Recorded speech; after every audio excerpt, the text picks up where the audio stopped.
Haleluya, shalom kepada semua sahabat-sahabat saya. Saya masih membahas kepada semua Anda tentang bagaimana cara atau gaya kehidupan gereja mula-mula dari Kisah pasal 2 ayat 41 mulai. Dan hari ini kita bisa melihat bagian firman, tentunya mereka ketika sudah menerima kuasa Roh Kudus dan mereka diurapi dengan begitu luar biasa, mereka gemar berbagi kepada teman-temannya, kepada saudaranya yang tentu hari itu sangat membutuhkan. Anda bisa menemukan dalam pasal yang kedua ayat 45 di sana bagaimana Alkitab mencatat, dan selalu ada dari mereka yang menjual harta miliknya lalu membagi-bagikannya kepada semua orang sesuai dengan keperluan masing-masing. Firman Tuhan berkata, menjelaskan dengan sangat-sangat jelas buat kita bahwa orang-orang yang hatinya sudah disirami oleh kuasa Tuhan, yang hatinya dipenuhkan dengan Roh Kudus, mereka suka berbagi. Dengan memberi adalah satu ajaran yang Tuhan tekankan buat kita, karena Dia adalah Allah pemberi.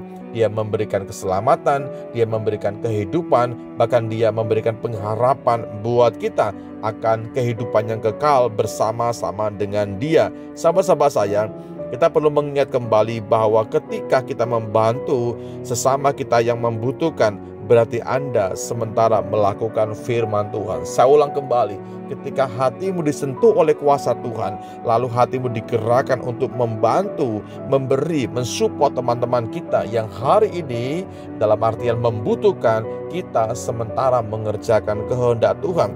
Dan orang-orang yang mengerjakan kehendak Tuhan pasti akan mendapatkan pencerahan yang baru setiap waktu, karena hatinya disirami oleh firman, hatinya disirami oleh kuasa Tuhan. Tidak ada persengutan, tidak ada pertikaian, tidak ada perbantahan.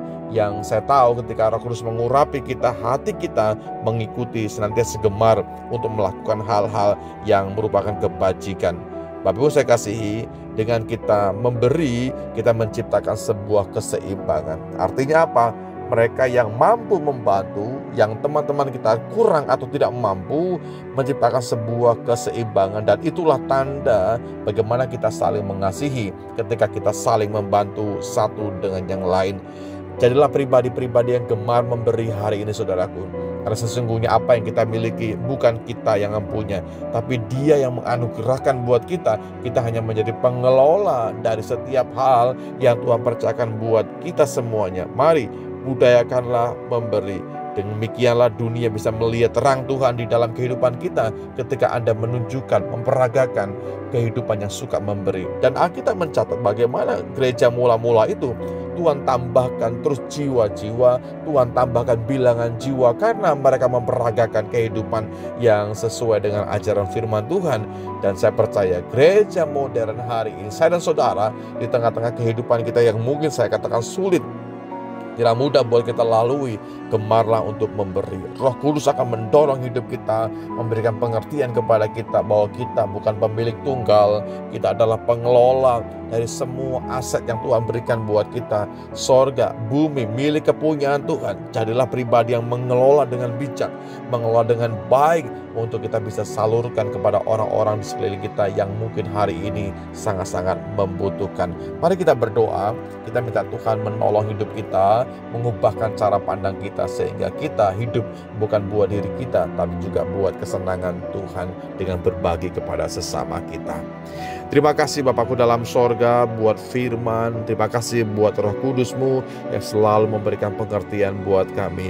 Kami percaya Tuhan bahwa ketika Roh Kudus dicurahkan, hidup kami mempunyai kehidupan yang suka berbagi, suka memberi, suka menolong. Seperti gereja mula-mula, mereka gemar membantu satu dengan yang lain Tuhan. Demikian juga dengan kami hari ini, ajar kepada kami Tuhan supaya punya kehidupan bukan hanya fokus kepada keluarga, fokus kepada diri, fokus kepada kesenangan pribadi, tapi kami juga bisa melihat kebutuhan teman-teman kami, kebutuhan orang-orang di sekitar kami yang membutuhkan hari ini ya Tuhan. Terima kasih, kami percaya Tuhan akan terus mendorong kami memberikan hal-hal yang besar, dimulai dari perkara-perkara yang kami mulai hari ini mungkin terasa kecil.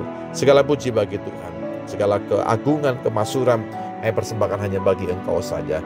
Di dalam berkat nama Yesus Tuhan, kami sudah berdoa dan bersyukur. Haleluya. Amin.